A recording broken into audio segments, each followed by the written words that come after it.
Hi guys, so I'm back with a new topic which is known as labor reforms. आज हम labour reforms को पढ़ते हैं। Labour reforms में पहला हमारा आता है अप्रेंटाइज एक्ट 1861। अभी जो अप्रेंटाइज एक्ट 1861 था, इसका अमेंडमेंट हुआ 2014 में और ये यूथ के लिए था। यूथ में भी किसके लिए? एमएसएमईज के लिए। और एमएसएमईज के लिए प्रोत्साहन योजना भी स्टार्ट की हुई है हमारी गवर्नमेंट ने।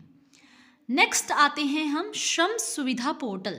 श्रम सुविधा पोर्टल जो है वो एक ग्रीवियंस रीएड्रेसल मैकेनिज्म है एमएसएमई का।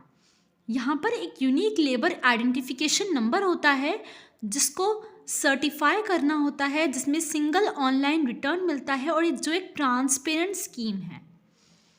थर्ड है हमारा एम्प्लॉय स्टेट इंश्योरेंस कॉरपोरेशन। इसमें प्रोजेक्ट पंचदीप है जो डिजिटाइजेशन की बात करता है। फिर है हमारा ईपीएफ एम्प्लॉय प्रोविडेंट फंड। फिर आता है हमारा राष्ट्रीय स्वास्थ्य बीमा योजना। ये अनऑर्गेनाइज सेक्टर के लिए होती है और ये कैशलेस स्कीम है। यहाँ पे 3000 रुपीज़ पर फैमिली दिए जाते हैं। नेक्स्ट है national council for vocational training, जिससे हम यूथ को वोकेशनल ट्रेनिंग प्रोवाइड कर सके और उनको जॉब्स मिल सके। National career service portal, national career service portal है और है हमारा payment of bonus act 2015। Payment of bonus act 2015 जो है ये ₹21,000 प्रोवाइड कराता है हर महीने लोगों को। ओके, नेक्स्ट आता है 2020 में हमने कोड ऑन द वेजेस 2019 को पास किया। ये इंडस्ट्रियल रिवॉल्यूशन में एक कोड है जो ऑक्यूपेशनल सेफ्टी, हेल्थ और वर्किंग कंडीशन पे डिपेंड करता है। मतलब जो भी लोग हैं, जो भी वर्कर्स हैं, उनकी सेफ्टी हो, उनकी वर्किंग कंडीशंस अच्छी हो, उनको सोशल सिक्योरिटी प्रोवाइड करे, इस पर हम ध्यान देते हैं कोड ऑन वेजेस एक्ट के अकॉर्डिंग, और उनको एक मिनिमम वेजेस प्रोवाइड हों। गाइस, अब हम न्यू टॉपिक पर जाते हैं जिसका नाम है investment model. So before studying the investment models we must know what is the investment. Investment क्या होता है? इन्वेस्टमेंट मतलब होता है कि आप मनी को एक्सचेंज कर रहे हो। क्यों एक्सचेंज कर रहे हैं मनी को? जिससे आपको प्रॉफिट मिल सके।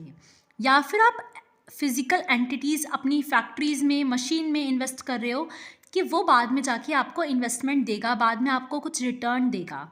इसी को इन्वेस्टमेंट बोलते हैं। अब आता है, पहले होता है प्रोडक्शन। देखो कैसे ये साइकिल कैसे चलती है। पहले डिमांड होती है, डिमांड से प्रोडक्शन होता है, प्रोडक्शन से लोग चाहिए काम करने के लिए, एम्प्लॉयमेंट होता है, एम्प्लॉयमेंट होगा तो सेविंग होगा, सेविंग होगा तो इन्वेस्टमेंट होगा, इन्वेस्टमेंट होगा तो कैपिटल फॉर्मेशन होगा, और कैपिटल फॉर्मेशन होगा तो डेवलपमेंट होगा। ठीक है। अब इसमें 3 चीज़ें होती हैं, फिक्स्ड कैपिटल, वैल्यूएबल्स और इन्वेंट्रीज। फिक्स्ड कैपिटल मतलब आपका लैंड हो गया, मशीन हो गया। वैल्यूएबल्स मतलब कोई भी वैल्यूएबल मटेरियल। और इन्वेंट्रीज क्या होता है? इन्वेंट्री यहाँ पे इन्वेंशन नहीं है, इसका मतलब होता है कि अनसोल्ड गुड्स का स्टॉक, उसको हम इन्वेंट्रीज बोलते हैं। ठीक है। तो अगर एक्सपोर्ट बढ़ता है, और अगर एक्सपोर्ट बढ़ता है तो स्टॉक कम होता है, और अगर इंपोर्ट बढ़ता है तो स्टॉक ज़्यादा होता है। सिंपल सी बात है कि अगर आप अपने देश से ज़्यादा एक्सपोर्ट कर रहे हो तो आपका जो स्टॉक है, सामान जो इकट्ठा है, जो अनसोल्ड गुड्स हैं वो बहुत कम होंगे। बट अगर आप दूसरे देश से बहुत ज़्यादा सामान ले रहे हो तो स्टॉक बहुत ज़्यादा होंगे। ठीक है। अब इन्वेस्टमेंट का क्या होता है formula? Basically saving plus current account deficit. Investment क्या होता है? सेविंग होती है प्लस करंट अकाउंट डेफिसिट होता है। करंट अकाउंट डेफिसिट क्यों लिया हमने? क्योंकि ये बहुत शॉर्ट टर्म के लिए होता है और इसमें एक्सपोर्ट बहुत कम होते हैं। ठीक है। इसमें ही एक कंसेप्ट आता है ICOR. ICOR means incremental capital output ratio. Incremental capital output ratio ये डिपेंड करता है कि जितना इन्वेस्टमेंट होगा उतना ही प्रोडक्ट मिलेगा आपको, उतना ही आउटपुट मिलेगा। तो अगर इन्वेस्टमेंट ज़्यादा होगा तो जीडीपी भी बढ़ेगा आपका। ठीक है। अब हम नेक्स्ट पढ़ते हैं। नेक्स्ट आता है आपका आई कोर इम्प्रूव। आई कोर इम्प्रूव कैसे होता है? अगर आपका इंफ्रास्ट्रक्चर अच्छा है तो आपका आई कोर इम्प्रूव होगा। गवर्नमेंट पॉलिसीज़ अच्छी हैं, एफडीआई अच्छा आ रहा है आपके देश में, रॉ मटेरियल की क्वालिटी अच्छी है, तो आई कोर इम्प्रूव होगा। बट अगर आई कोर कम होता है तो इसका मतलब होता है इकोनॉमी ग्रो कर रही है। मतलब अगर आपको इन्वेस्टमेंट कम करना पड़ता है और आपका प्रोडक्ट बहुत ज़्यादा आता है, ठीक है, तो इकोनॉमी ग्रो कर रही है। आप बहुत कम घंटे पढ़ रहे हो बट आपका प्रोडक्ट बहुत अच्छा है, आपको बहुत ज़्यादा बेनिफिट हो रहा है, आपका ज़्यादा रिजल्ट आ रहा है, तो वो इकोनॉमी ग्रो करेगी। नेक्स्ट टॉपिक आता है हमारा issues in infrastructure financing. Infrastructure financing में क्या इश्यूज़ आते हैं? पहला है फंडिंग गैप। फंडिंग गैप होता है क्योंकि इतना फंडिंग नहीं मिल पाता। फिस्कल बर्डन, बहुत ज़्यादा लोग जो होते हैं वो कर्ज में डूब जाते हैं। एसेट लायबिलिटी मिसमैच, जितना आपका एसेट होता है, एसेट बहुत कम होता है आपके पास, लायबिलिटी बहुत ज़्यादा हो जाती है, ठीक है। नेक्स्ट है एफिशिएंट और वाइब्रेंट कॉरपोरेट बॉन्ड होता है। इनसफिशेंसी होती है, लीगल इश्यूज होते हैं और बॉन्ड मार्केट डेवलप होता है। अब डिमांड क्या होता है? डिमांड होता है consumption plus investment plus government spending plus export minus import. अब आता है public investment model. Public investment model का मेन एम क्या है?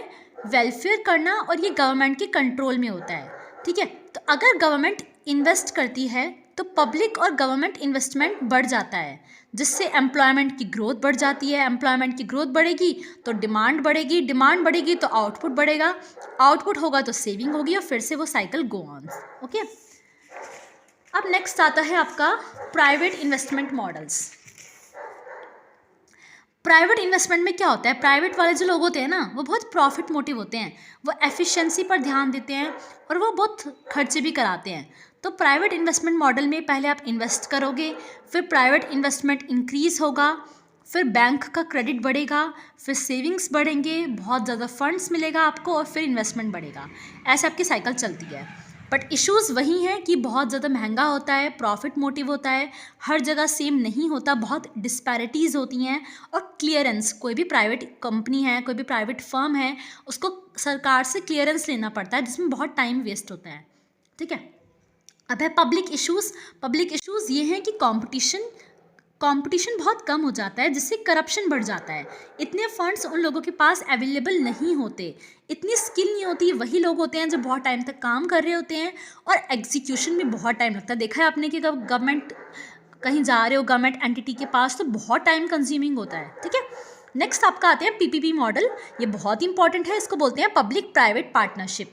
ये गवर्नमेंट और प्राइवेट सेक्टर के बीच में एक अरेंजमेंट होता है पब्लिक एसेट और पब्लिक सर्विस को लेकर। अब इसमें कुछ पॉजिटिव्स भी होते हैं और कुछ नेगेटिव भी होते हैं। तो पहले हम पॉजिटिव देखते हैं। पहले पॉजिटिव बोलने से पहले मैं थोड़ा आपको इलेबोरेट कर देती हूँ। इसमें क्या होता है कि पब्लिक और प्राइवेट मिलके दोनों काम कर रहे हैं, पब्लिक और प्राइवेट दोनों मिलके अपने देश के वेलफेयर के लिए काम कर रहे हैं, तो उसको बोलते हैं पब्लिक प्राइवेट पार्टनरशिप। और मेरी मानिए पब्लिक प्राइवेट पार्टनरशिप बहुत ज़्यादा कंट्रीब्यूट कर सकती है हमारी जीडीपी के लिए। तो पढ़ते हैं इसके एडवांटेजेस क्या होते हैं। कोई डिले नहीं होता, एफिशिएंसी होती है, फंड प्रॉपर मिलते हैं, रेवेन्यू जनरेशन होता है, रिस्क कम होता है, कॉम्पिटिटिवनेस अच्छा होता है, इंफ्रास्ट्रक्चर अच्छा होता है, हर चीज़ टाइम पर होती है, इनोवेशन होता है, क्वालिटी होती है, टेक्नोलॉजी होती है, हाई रिटर्न्स मिलते हैं। अब इसके कुछ नेगेटिव्स भी हैं, हर चीज़ का पॉजिटिव नेगेटिव दोनों होता है। तो क्लैरिटी नहीं होती, कॉस्ट बहुत ज़्यादा होती है, ईज़ ऑफ डूइंग बिजनेस इतना ईजी नहीं होता, और प्रोजेक्ट्स बहुत टाइम तक चलते रहते हैं, मतलब बहुत देरी होती है प्रोजेक्ट को सॉल्व करने में, ठीक है। आई होप आपको ये कंसेप्ट क्लियर होंगे। अगर आपको कोई डाउट है तो प्लीज़ आप कमेंट सेक्शन में कमेंट कर सकते हैं। आज के लिए इतना ही, बाय बाय, वंदे मातरम, जय हिंद।